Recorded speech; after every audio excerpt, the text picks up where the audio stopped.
Keep yourself in the loop of everything football on the Golden State Media Concepts Football Podcast. The latest news on and off the field, be it college football, Big Ten, SEC, Big 12, Pac-12, ACC to the NFL. We've got you covered. Listen to the Golden State Media Concepts Football Podcast.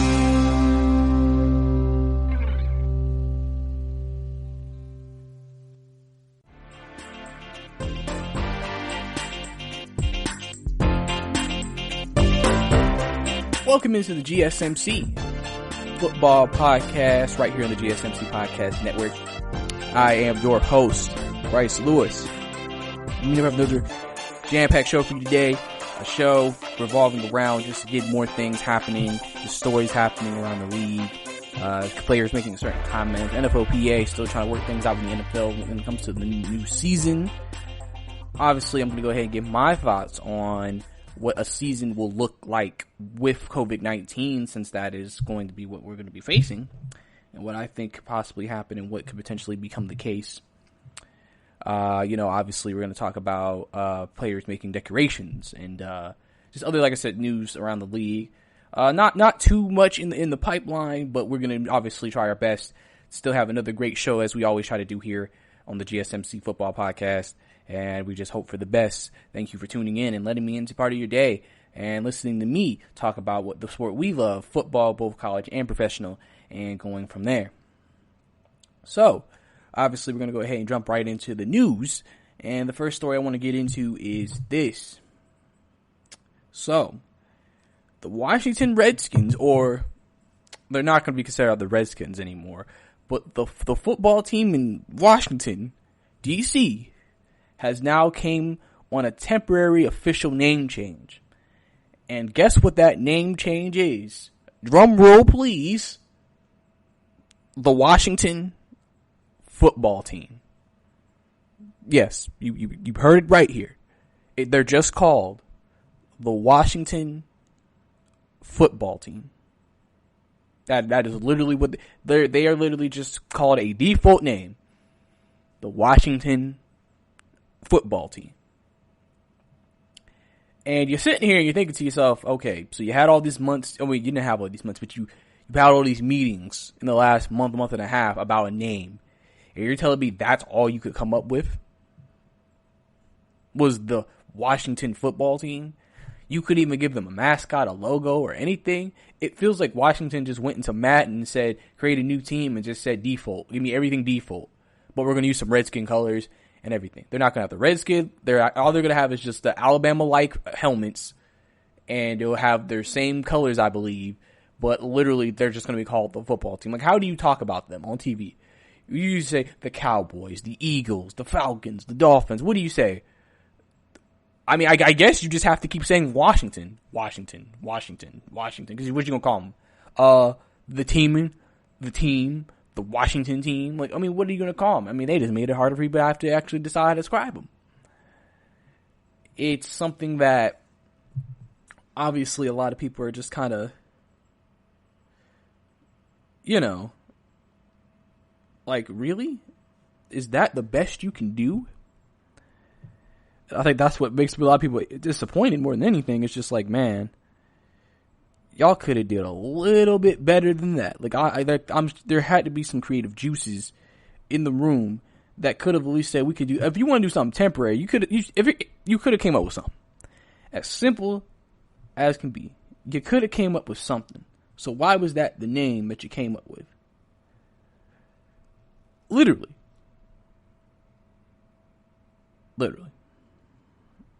Like, is that all you could come up with?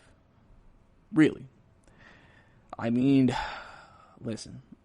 Obviously, that story came out on some of the things that are happening within the organization, but it just was not a good one. But I will go ahead and read the statement that was released by the Washington Football Team, and I'll go ahead and read the statement to you guys, and I quote: "On July 3rd, we announced a thorough review of the team's name in light of events in the country and feedback from our community. As the process has continued internally, We want to keep our players, alumni, fans, community, and sponsors apprised of key developments. For updated brand clarity and consistency purposes, we will call ourselves the Washington Football Team. Pending adoption of our new name, we encourage fans and medias and all other parties to use Washington Football Team immediately. The Redskins name and logo will be retired by the start of the 2020 season. In addition, we are rolling out an aesthetic that reflects the direction of the franchise as we progress towards a new name and design scheme. The decision to use the Washington Football Team for this season allows the franchise the ability to undertake a deft branding process to properly include player, alumni, fans, community, and sponsor input. To date, we have picked so many people putting forward their vision of what the new name and design should be on their social media channels, and we look forward to including their feedback as part of this process. Starting tomorrow and over the next 50 days, we'll begin a process of retiring all Redskins branding from the team properties, whether it be FedEx Field, Redskin Park, other physical and digital spaces. We hope to complete this process in full by the team's home opener against the Eagles on September 13th. Included in the link below are uniform concepts featuring the Washington Football Team players Jonathan Allen, Landon Collins, Dwayne Haskins, Ryan Kerrigan, Daron Payne, and Chase Young in their home and road jerseys. Will debate their home uniforms in the Week 1 contest against the Philadelphia Eagles and away uniforms in Week 2 against the Arizona Cardinals. Fans will be able to purchase Washington Football Team merchandise from Fanatics and NFL Shop in the coming days. So there you go. I mean, that's the thing. I don't know. I know LeBron came out and tweeted about it and completely roasted the decision to make it the football team, because it's just like, what is this? Like, is this really the best you can do? Adam Schefter came out with a tweet and said Washington will not have any change to its color scheme. It will still use burgundy and gold. The Redskins logo on the helmet will be replaced by the player's number in gold. The Washington Football Team will debate its home uniforms in Week 1 against the Eagles. And Ben Standig of The Athletic reported the temporary nickname will stick for the entire 2020 season. So, obviously we know why they moved on from the Redskins name, because for a long time, critics had said it was a long, argued racist slur for Native Americans. And then obviously, during social injustice that has happened in this country, obviously a lot of people have decided to sit here and make a statement to Washington saying, change it, or we're not associating ourselves. Obviously, Nike stopped selling all their merchandise, and other companies started to not support or sell or sponsor the Washington Redskins. So obviously, when you're losing money, money talks. And the Redskins felt like they had to do something about it, because obviously you didn't want to lose all your people. So they had to go ahead and move on. So obviously, clearly, on top of that, they had to make that decision. Obviously, like I said, within the next 50 days, they're going to try to abandon old logos and nicknames. So we'll see if they're able to get that done in time. While, listen, people may feel like this is long overdue. We do have to think about the timing of this did put them in a bind, but we can make the argument they should have done this sooner. They should have made this decision sooner, and they shouldn't have even gotten to this point. So it just honestly depends on where you stand on which side of the spectrum when it comes to this decision. And obviously, we remember what I told you before, that somebody had already trademarked every single possible new Redskins name. So if they really did ever decide to use a nickname from that list, they'd have to pay him to use that nickname. So somebody may have just finessed them some money. Obviously, this name is obviously a placeholder. It's not going to be a name for years to come. But obviously, next year, you expect a complete rebranding of the Redskins, a new name, probably a new uniform scheme. And so the Washington Redskins that we have known for the years that we have watched football, all the way from whatever age you are, you're going to see a completely different Redskins team, not this coming season, but the 2020, not the 2020, but the 2021-2022 season is when you'll see a new Washington team come out and unfold, running right in front of our eyes. So obviously that's going to be interesting when we get to that point in the day. But So, now we're going to get into some more conversation and talk. And Tyreek Hill has been making some statements lately, has been making some arguments lately. And he says, obviously we know about the great Patriot dynasty, they've won 6 Super Bowls. He says he thinks the Chiefs can win 7. So, obviously, again, you understand the confidence he has in Patrick Mahomes. As some people think he could be the greatest quarterback to ever play this game, potentially. And the talent that they have around him is second to none. One of the best supporting casts, especially offensively, in all of the NFL. So you definitely understand the confidence that he is exuding and why he feels the way he feels. So it's really a question of how many championships can Kansas City win? Can they really win as many chips as they are projecting or thinking they can win? It's not easy winning a Super Bowl.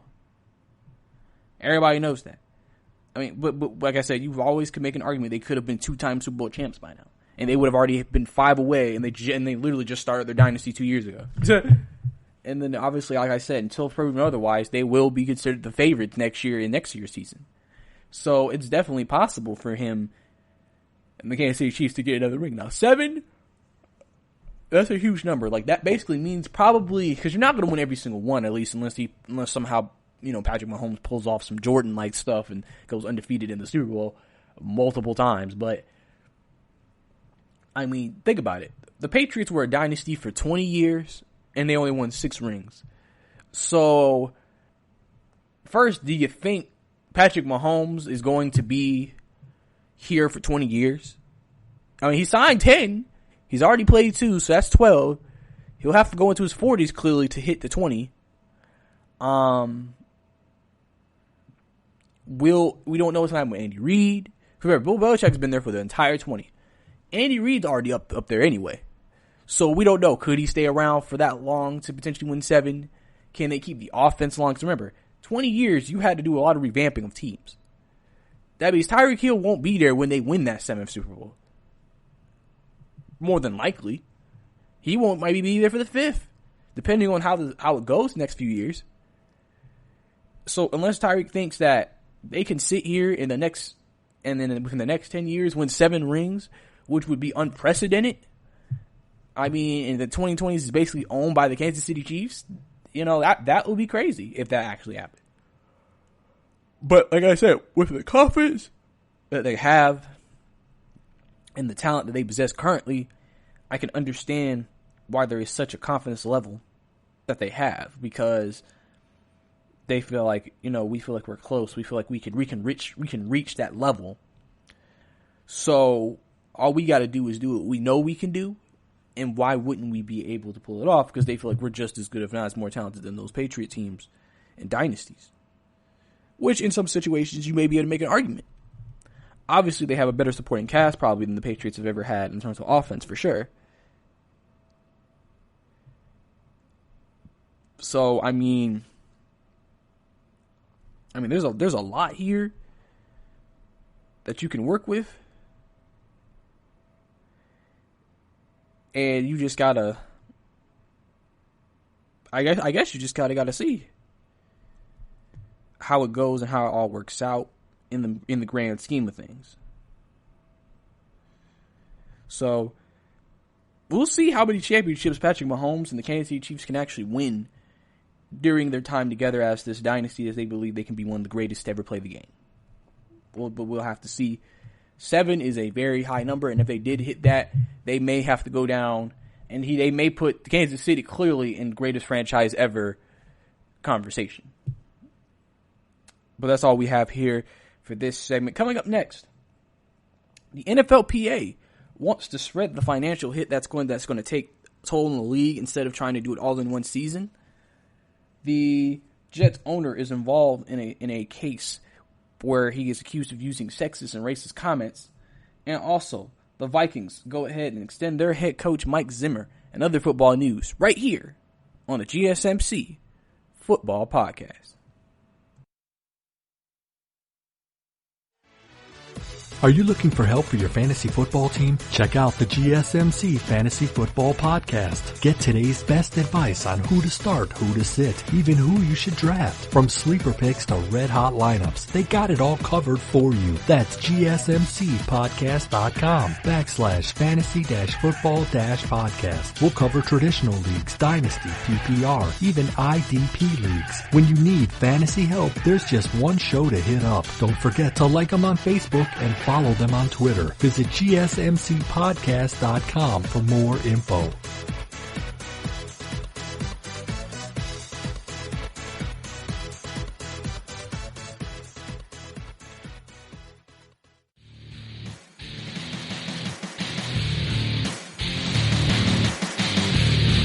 Welcome back to the GSMC Football Podcast, right here on the GSMC Podcast Network.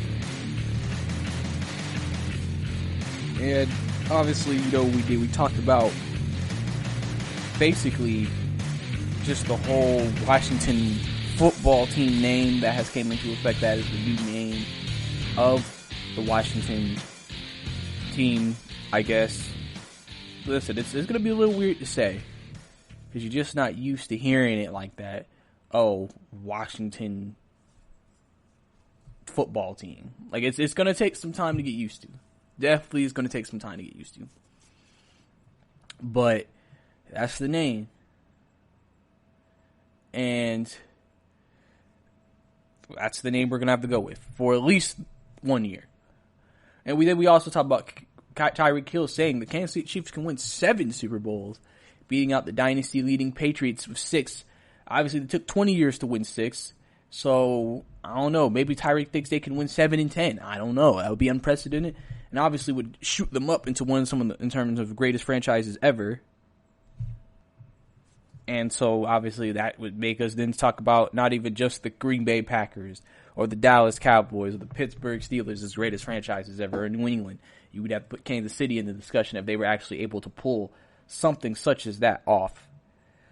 But going in and speaking about more things about COVID-19 affecting the league, obviously, if you remember, I reported that the NFL wants to basically take big hits financially towards the cap and etc. for this year and the next year to help, get back on track by the third year. Well, the NFLPA is pushing to spread it out over the next few years. An article in Beach Report, Timmy Raff writes, the NFL Players Association is hoping to spread out any financial losses due to COVID-19 pandemic over the duration of 11-year collective bargaining agreement rather than absorbing it over the next 2 years. Tom Bazzaro of NFL.com shared the memo that NFLPA Executive Director DeMaurice Smith and President G.J. Treader sent to agents. And I will go ahead and read this statement that was sent, this memo that was sent out to agents. And I'll read it to you guys right here, and I quote, Dear contract advisors, we continue to negotiate with NFL owners over health protocols, contract protections, and salary cap issues. Regarding our health protocols, we are glad to inform you that we have worked together with the NFL to implement the safest standards for our men. As you have heard, there will not be a preseason game. Additionally, we have agreed to strong testing, tracing, and treatment protocols, and we are finalizing the acclimation period. These measures reflect implementation of recommendations from a third-party scientific experts aimed at keeping everybody as safe as possible during this pandemic. On the contractual and CBA operations front, we continue to push the NFL for agreement on strong opt-out options for players as well as determinations on suspensions and treatment of player contracts if the season is canceled. We believe every player has the right to not only make an informed decision on his future, but also have all the facts before committing themselves and their families to a decision regarding the most unique football season in history. We will be getting that information out to our leadership, our players, and to you as soon as it's finalized. Finally, there are issues of overall economics and revenue sharing and salary cap implications. Our proposal is designed to take advantage of the multi-year term of the CBA to mitigate the losses that will affect all aspects of our business. We do not believe it makes sense for any stakeholders to be forced to potentially massive fluctuations in the cap this year and next when we have mechanisms available that can help us smooth smooth the inevitable short-term decrease in revenues over time. We will continue to update you as negotiations progress or not. Thank you for all you do for our players. So that was the statement released and sent to all of the agents concerning what's going on right now. Back to the article. Dan Garazio and Kevin Shepard of ESPN reported Friday that the NFLPA favors a plan that would spread the revenue hit out over several years, keeping the salary cap flat or increasing it only slightly until revenues are caught up. The owners prefer to take the hit in the short term and then quickly return to an annual rate of cap growth the league has seen over the past decade. If the league and its players only spread the hit out over the next 2 years, for instance, the market for free agents will be severely depressed because teams would have less wiggle room under a reduced salary cap. If those losses were spread out over a longer period, however, the free agency market wouldn't be as severely impacted.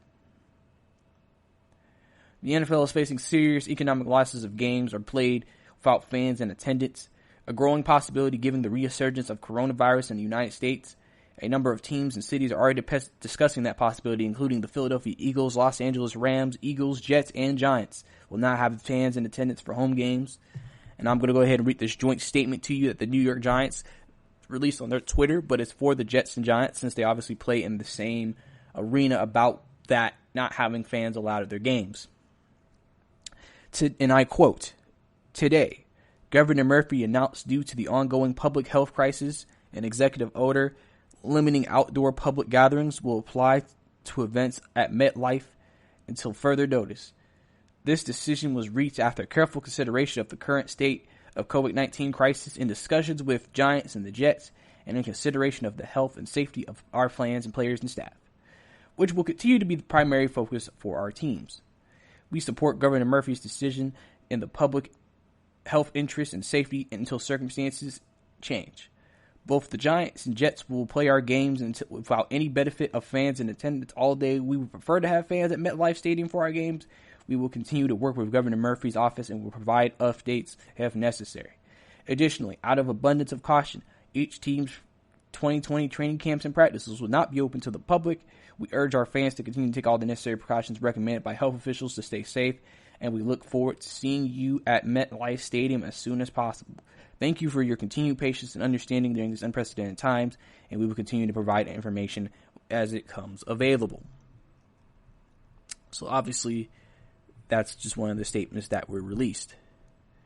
So as you could tell, as you could see, that's kind of where we are in the general aspect of having fans. Even Las Vegas Raiders owner Mark Davis is leaning towards not having fans in attendance as well. Now, some people are wondering how big the losses will be. The losses could be between $2 and $4 billion in revenue if this season fans are not on hand to buy tickets, luxury suites, food, merchandise, and parking passes.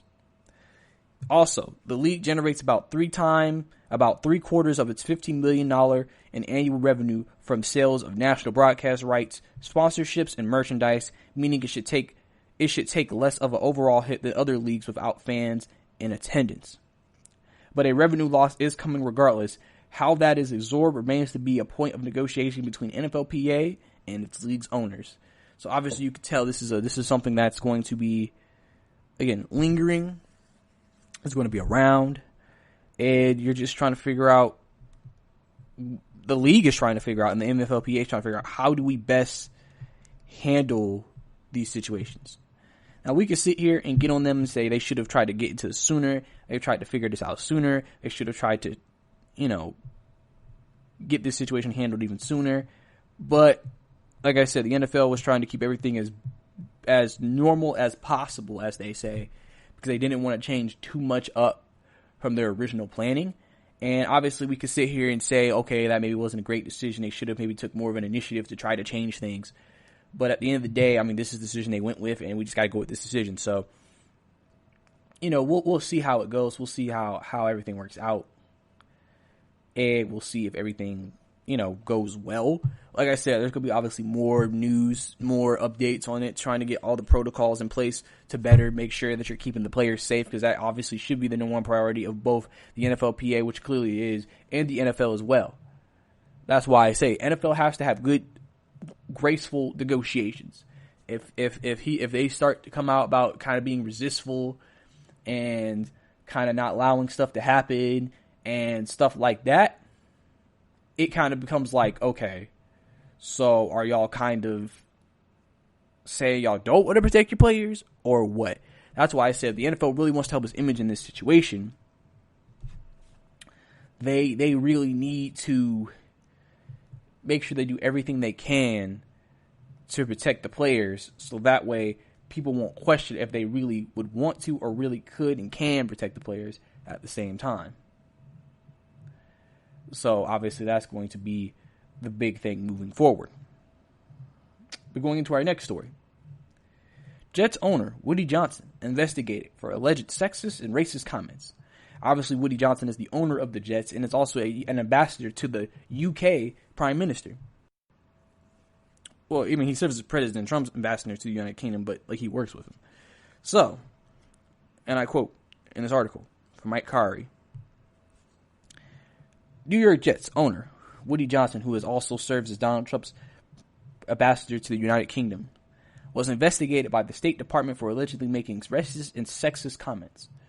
According to CNN's Jennifer Hansler, Kylie Atwood, and Nicole Guted, a diplomat with knowledge of the situation and allegations, said Johnson said some pretty sexist and racist things. According to the allegations, are that he took an issue with the celebration of Black History Month and made cringeworthy comments that objectified women. One source told CNN that Johnson appeared agitated before a Black History Month event in 2018 and asked the audience if the audience would be a whole bunch of black people. Other sources alleged that he would talk about ways in often offensive and diminishing ways. He allegedly spoke about the way women dressed in the embassy as well.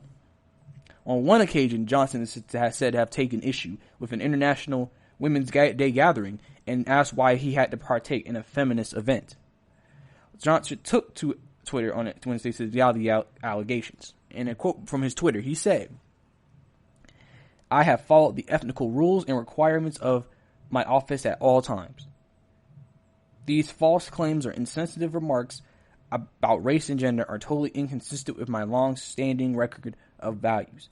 The NFL released the following statement, but also the Jets released a statement as well. But really, the NFL lost a statement. And Jamal Adams also spoke out against it as well. As he said, "We need the right people at the top. Wrong is wrong." And we know how outspoken Jamal Adams is and can be. So when he says something, he's like, yeah, this is an issue. And we need to talk about this. We need to speak out about it, and we need to go do this. The 73-year-old has been Jets owner since 2000 and was appointed the United States ambassador to the UK by Trump in 2017. In 20 seasons, since Jets purchased the Jets, they have reached the playoffs just 6 times and won the AFC East once on only one occasion. The team has not advanced past the AFC Championship game during his tenure as owner.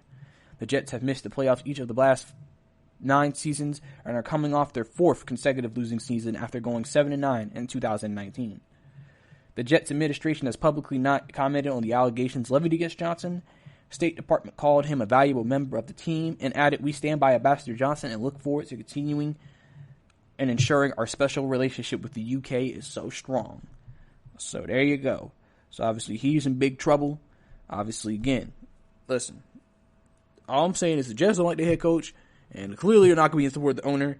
And yeah, the Jets might, if these come out to be true, Woody Johnson might have to sell the team, and you may see a new look Jets in all departments next year.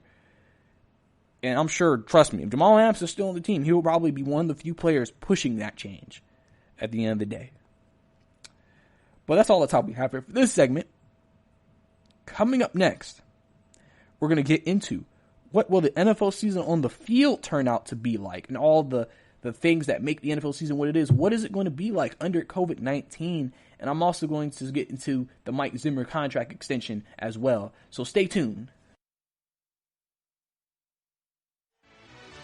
Check out the show that's built on the MMA, from the UFC to extreme cage fighting. They got the fights covered. Check out the GSMC MMA podcast. Get the latest news on past or upcoming fights. Join us as we talk to and about some of the biggest names in the MMA, past, present, and future. When it's the fight game, there's just one show to check out. GSMCpodcast.com/MMA-podcast. Don't forget to like them on Facebook and follow them on Twitter. Visit GSMCpodcast.com for more info.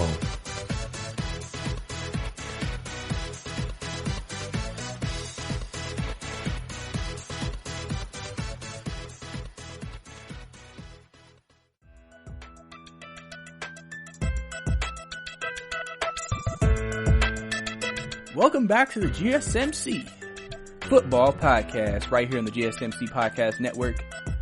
Last segment, we discussed two overwhelmingly prime stories. The NFLPA wants to spread out the revenue hit over the next few years of the CBA instead of the owner's plan of just doing it in the first two and then making a massive jump the third year back. Obviously, they feel like this would help keep things consistent, even though there isn't a jump, and maybe could still be a jump, but it helps also help revenue be able to catch back up. So we'll have to see what the owners in the league and then the NFLPA come to when it comes to something like that.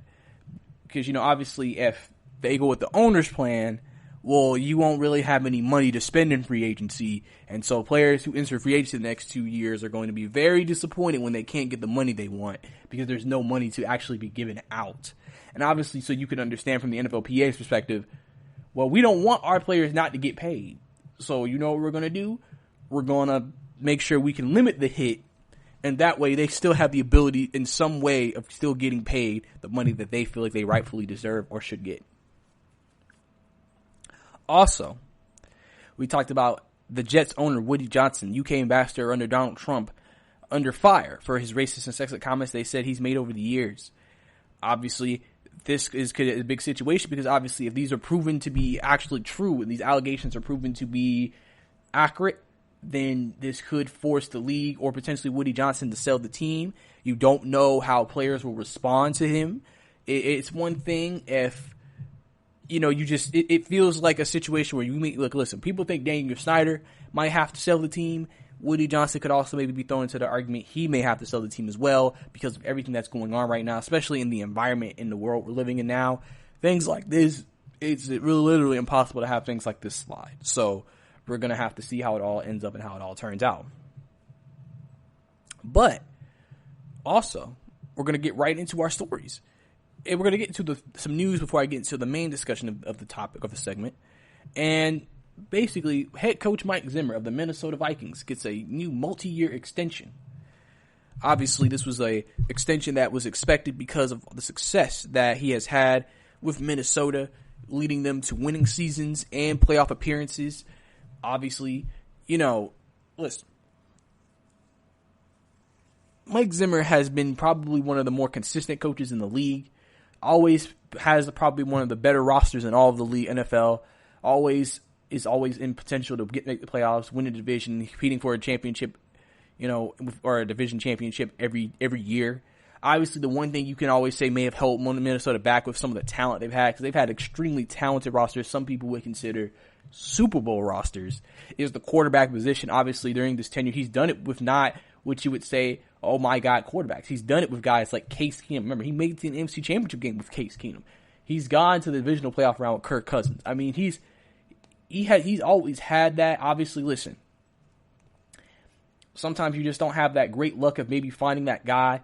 But listen, with the talent he has, his philosophy, and everything that he does, he continues to have top defenses, and he continues to have top running games because he knows, listen, with us, we need a running game and we need a defense. And, obviously this year, another year coming up, a weird year, obviously, for Minnesota in general. Another year to see how everything plays out and turns out. I mean, that's really the only way you can really look at it for the most part. Obviously, like I said, he's done a great job in his tenure, and I think, he doesn't get enough credit for what he's done in Minnesota, making them who they are, So I think that, it's something that we have to keep under consideration. People may not sit here and ever talk about Mike Zimmer and the best head coaches in the league, but I think he deserves a spot at the table. Because to do what he's done, to build the teams that he's built, and overcome certain obstacles that he's overcome, I think you have to give him credit for everything that's happened with the Minnesota Vikings and credit him for the success they've had since he's became the head coach of the Minnesota Vikings, and the success that it looks like they potentially could still continue to have going all into the future.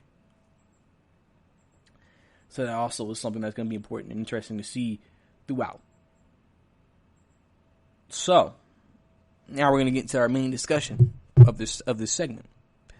So obviously, as you're aware, we have, the NFL coming with COVID-19.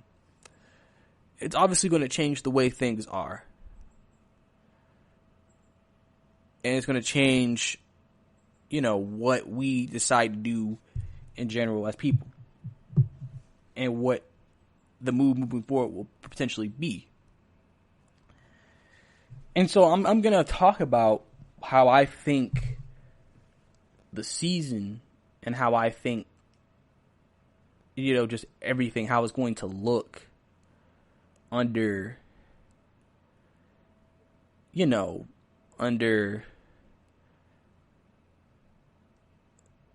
COVID-19. So obviously first, we know the obvious fans.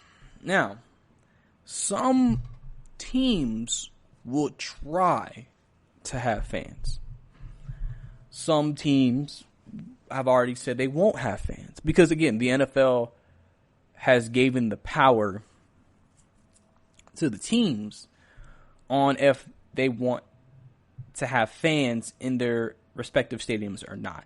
Obviously, I think places that are probably a higher hotspot probably shouldn't. That's why it's understandable teams like New York and Buffalo have already said, nah, we're not doing it.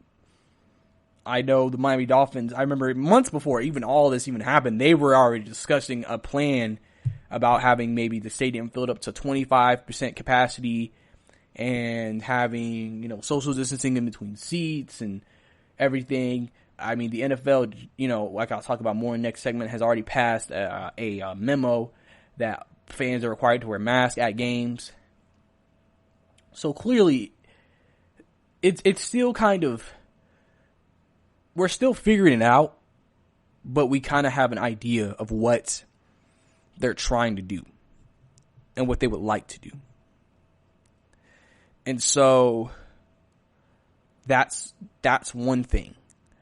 Obviously, we know fans help the aesthetic of the game, the presentation of the game. And so not having them there or not having them consistently at every stadium will be interesting to me. I mean, stadiums are large, so it's possible. We'll just have to see how the league actually decides to do it. I mean, the next thing you can discuss is basically the presentation. What will the presentation of the NFL games on television be like? Because obviously, you see that certain programs don't. Basketball obviously has their games going right now. They've done some small things to try to, increase or try to keep the game,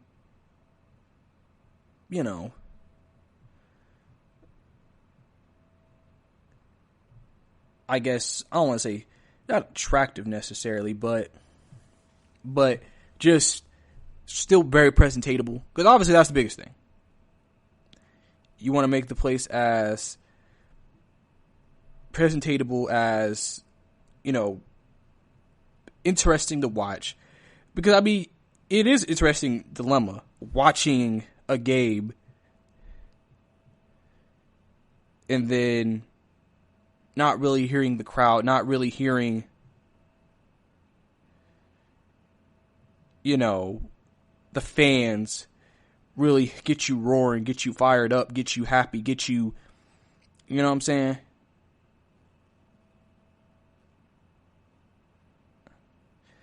But for me,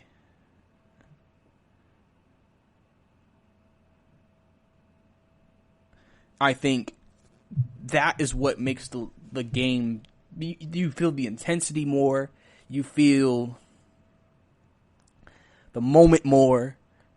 It'll be interesting in the stadiums that don't have fans, how that will be presented.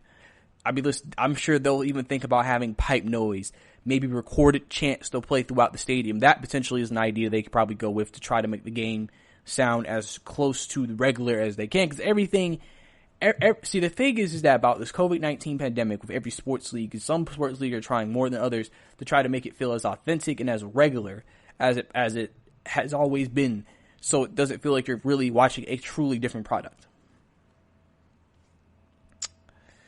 And that's something I think will be big, obviously, is how they present the games to the audience, how they present the games to the fans, and the fans who are in attendance, how that social distancing experience will be, in a situation like that. I think that's the biggest thing. I think that's going to be looked at, questioned, and just wondered about throughout the entire process. Then you have the actual play. So obviously, you're still going to do what you do on the field. But will players not maybe feel as motivated? Usually sometimes that crowd pick me up can really help maybe defenses. Will it impact, obviously think about it. With all that crowd noise, remember, that was always an advantage for certain teams that had loud stadiums. Now you don't have that. Everybody is quiet. Literally, if you talk too loud, the other team may be able to hear what you're doing. There's really not that much noise. Like I said, depending on what they decide to do, will that change strategy? Basically a road game is not a road game anymore. It's literally just, if you're going to an empty arena, it's like we're just playing in an empty arena. There's no challenge to the road game. It's just us playing against them and just saying who's better. It's going to definitely be more, I guess you could say there's not those advantages that you usually would see and expect in regular football games.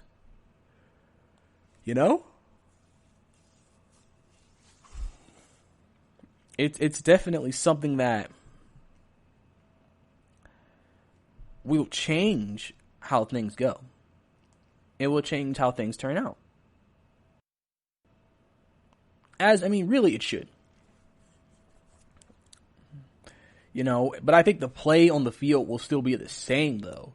I don't think it'll be a big dramatic drop off. I wouldn't be surprised if players come out and say it's not the same. It feels weird not making a big play and not having that roaring crowd behind you, or hearing the crowd silenced because you made that big play. You know what I'm saying? I could look on the other sideline and see them being ejected, but it's not. But it's just the overall moment, the impact of the moment won't be the same.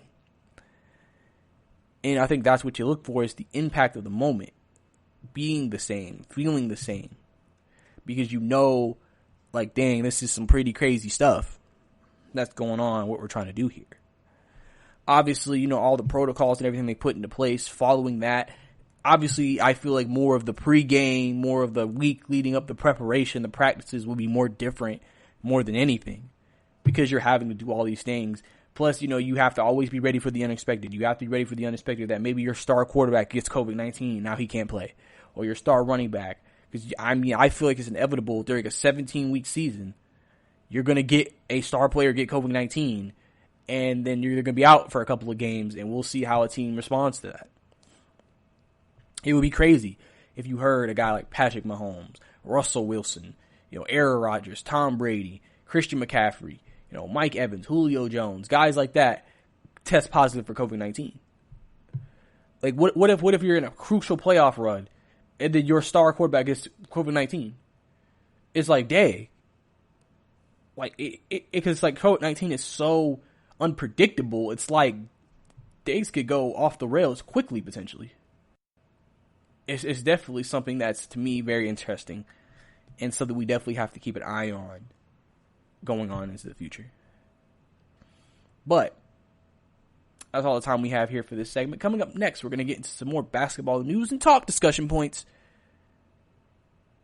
Oh, my bad. I mean football. See, listen. I have some basketball going on in the background while recording this, so I must have just been thinking about that. But we have more football news coming at you right here on the GSMC Football Podcast. Check out the show built around the women of MMA. From the UFC to the extreme cage fighting, we got the fights covered. Listen. It's the Golden State Media Concepts Women's MMA Podcast. The latest news of upcoming fights, discussions of previous matches. Join us as we talk to and about the biggest names in women's mixed martial arts. Past, present, and future. When it's the women's fight game, you know where to listen to. The Golden State Media Concepts Women's MMA Podcast.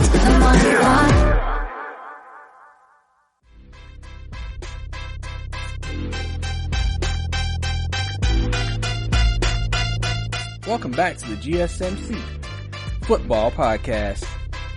Last segment, we basically broke down what I think what's going to happen during the season with COVID, what it's going to look like, some of the challenges that the NFL will face, because obviously it's a very different time. It's not going to be like we've known it to be, and so it's going to be challenging, and it's going to change a lot of things. So, obviously as a league, you have to be prepared for these challenges, you have to be prepared for these things, and we'll have to see how it all kind of comes together when it's all said and done.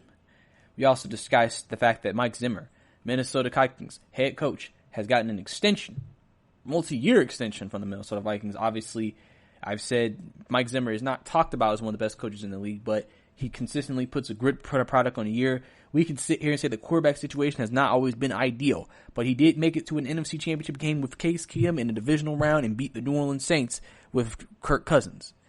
And he's always known how to coach defenses. His coach defenses have always been good. And he also is one of the best, just overall knowing who he is and forming his team to fit that plan. He never tries to be someone he isn't. He never tries to tell his coaches to be someone they're not. So obviously that's something that I think will definitely benefit him and really help him out moving forward. But now we're going to get to the stories and the news from the NFL in this segment. Just running down some news for you. So, there's a report that the NFL and NFLPA could delay training camp without a financial deal. Obviously, training camp officially starts on the 26th when full teams report to camp, according to Blake Schuster of Bleacher Report. An article says, an ongoing financial negotiations between the NFL and NFL Players Association may delay the opening of training camps league-wide if a deal isn't reached. 5 days before NFL camps are set to begin, NFL Network Tom Pizzero reports an indefinite postponement is possible without an improved economic impact plan. Owners are seeking a lower salary cap in 2020 and 2021, which the league is against. Pizzero says both players and general managers believe a lower cap would lead to numerous veteran cuts, obviously because of money, and no deadline has been set for a deal. But Pizzero notes owners want an agreement finalized before Sunday. Potential revenue losses due to coronavirus pandemic are not a new topic for the NFL. The league has long thought it would to be in a stronger position when most sports leagues went on a hiatus in March, given the football's offseason had just only begun. 4 months later, sticking points remain. The NFLPA would like to see the league spread the losses out between the 2030 season when the current collective bargaining agreement concludes. Pizzero says the position hasn't changed, with Union Executive Director Morris Smith and President C.J. Trotter sending a memo to agents on Wednesday emphasizing an 11-year plan to tackle the fallout from the 2020 season. One general manager told Pizzero a $10 million cap reduction this year would be practical considering most rosters are largely set and resources are allocated. NFL officials have taken smaller steps to help alleviate the financial pressure of operating in a pandemic. The league announced a plan in late June to allow teams to tarp off the first 6 to 8 rows of seats to use the area to sell ad space, marking the first time non-league brands will be seen on TV broadcast. These moves can only go so far. Without an agreement, virtual workouts and training sessions may become the league's new normal. Now, obviously, this would be big because it makes sense. You wouldn't want to say we're going to have camp or we're going to go with the season, but you don't have a financial plan in place. And what's something that players have been basically going on Twitter, trying to get the league to give them? Answers. We need answers. We need a plan. Tom Brady has said something. Russell Wilson has said something. Many players have spoken out and said, what is going on? What are we to expect? Now, it's interesting that the owners won a deal by Sunday because, which is, basically when training camp really begins. And it feels like, is there a middle ground here? Or is it has to be either we're doing 2 years or we're spreading it out? Maybe the league says it's going to take 6 years, where the NFL may feel like, oh, no, we'll cut it to 3 years, maybe 4 years. And maybe that can be a middle ground. We don't know how many years they think this could spread out unless they're talking about the entire CBA. I mean, obviously that would make sense because obviously you would have to cut a lot of veteran players on veteran contracts because you don't have space for them to make way for younger players so you can sign maybe your young star players to bigger deals. And then you're signing, and then you may have a lot of quality players on the market who can't get a job because if they don't bring down their asking price, there's not enough money to actually go around to be even able to give them. And so clearly that's going to be the big issue here. I think that's going to be the one issue that will be around for a minute. And so we'll have to see. We'll have to see how things go. Also, another report. The NFL and NFLPA expected to recommend but not require those face shield masks that I talked about a couple of weeks ago that they're testing to see if it will work against COVID-19. Obviously, with negotiations still going on between them right now, that's obviously being discussed. But obviously right now the report is that they probably will not require the players to have to actually wear them. And, I mean, it makes sense because I think you don't necessarily want to force, like, during this time, outside of masks and stuff like that, you don't necessarily want to force players to do anything they don't maybe want to do during this time, especially if you're going to give opt-outs, because if you give players a reason to opt out, you're going to lose more players than you may want, and that could become an issue. So we'll have to kind of see where that goes. This design is a result of a process based in large part on player feedback with comfort and functionality top of mind along with protection. Obviously, they think that this face shield could limit the spread of the particles that players could share during a game, obviously because you sweat and breathe and everything like that, and could mitigate the extent into which it gets into the air. Now, obviously, like I said, not every NFL player is with it. We've already discussed J.J. Watt isn't necessarily on board with it just because he tried to wear a visor and it wasn't really working. So, obviously, we'll have to see if that's something that they do end up,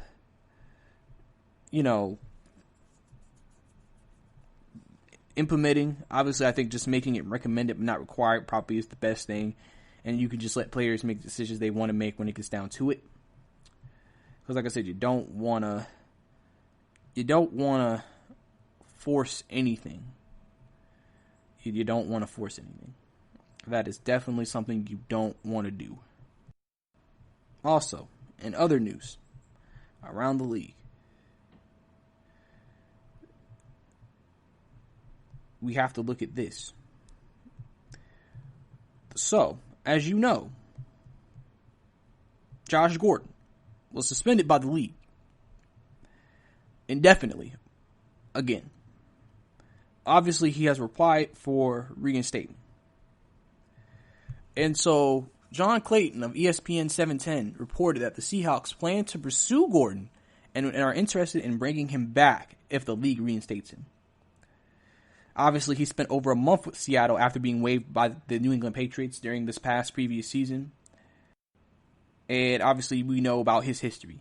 We know he's missed a lot of games due to violations. We know that he's gone through a lot. We know just what all he's been into, all the things that have happened along the way.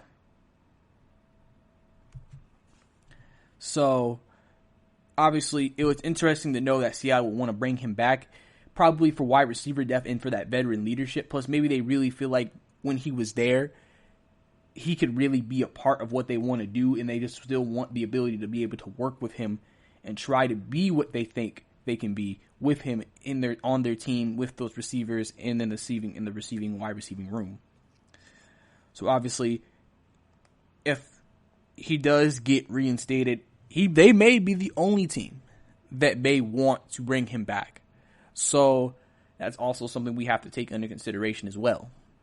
So if he gets brought back into the fold, obviously that would be a great old good time for them if that was to be the case.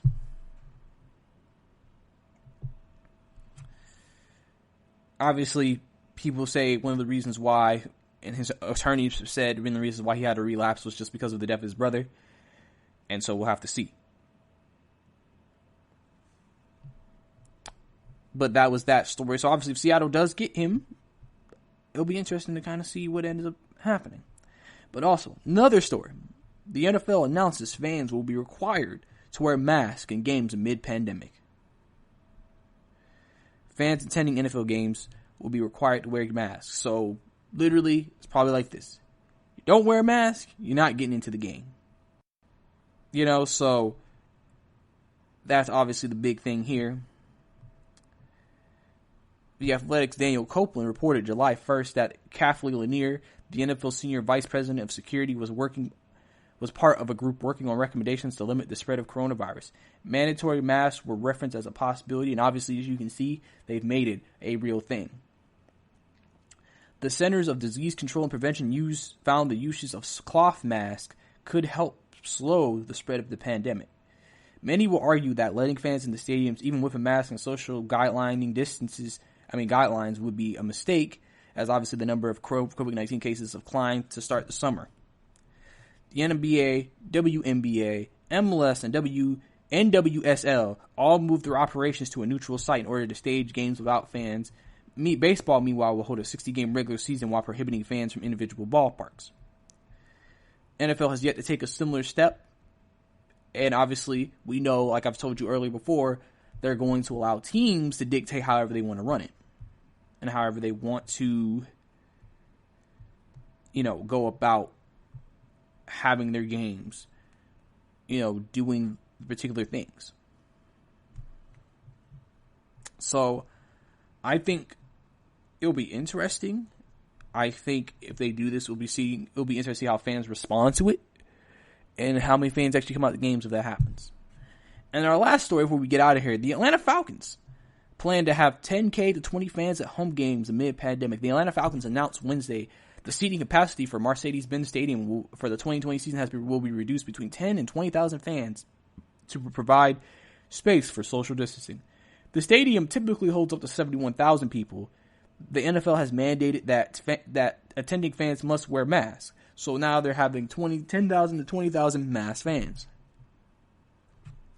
The Falcons said season ticket holders will be asked to rank each of the team's first four home games if they wish to attend a game amid the coronavirus pandemic. A second survey will be sent out in October to cover the remaining home games if necessary. Atlanta's first game will be set in their first game of the season against the Seattle Seahawks on opening day. Obviously, this is again another team that has announced plans to still have fans in the arena, but they are also going ahead and making the necessary plans and arrangements to also attempt to try to protect the fans while having them in attendance to help limit and not have it spread throughout their fan base going to an Atlanta Falcons game. So obviously that will be interesting to see another team trying to see how that would go with fans in the arena. But that's all the time we have right here in the GSMC Football Podcast. Thank you for tuning in. Thank you for letting me be a part of your day once again. thank you for listening. Don't forget to listen to our other amazing podcasts here on the GSMC Podcast Network. Also, don't forget to follow us on social media on Facebook, Twitter, and Instagram. Then at the same time, don't also forget to leave a review, subscribe, comment, leave us 5 stars. Any of that, your feedback is very valuable. We read it, we listen, and we always want to be better. Always open to recommendations. If you're not open, how can you improve? That's what I say. So, like I said, thank you for letting me be a part of your day and talking about the sport we love, football. And this is your host, Brice, signing out, saying thank you and have a good day. You've been listening to the Golden State Media Concepts Football Podcast, part of the Golden State Media Concepts Podcast Network. You can find this show and others like it at www.gsmcpodcast.com. Download our podcast on iTunes, Stitcher, SoundCloud, and Google Play. Just type in GSMC to find all the shows from the Golden State Media Concepts Podcast Network, from movies to music, from sports to entertainment, and even weird news. You can also follow us on Twitter and on Facebook. Thank you, and we hope you have enjoyed today's program.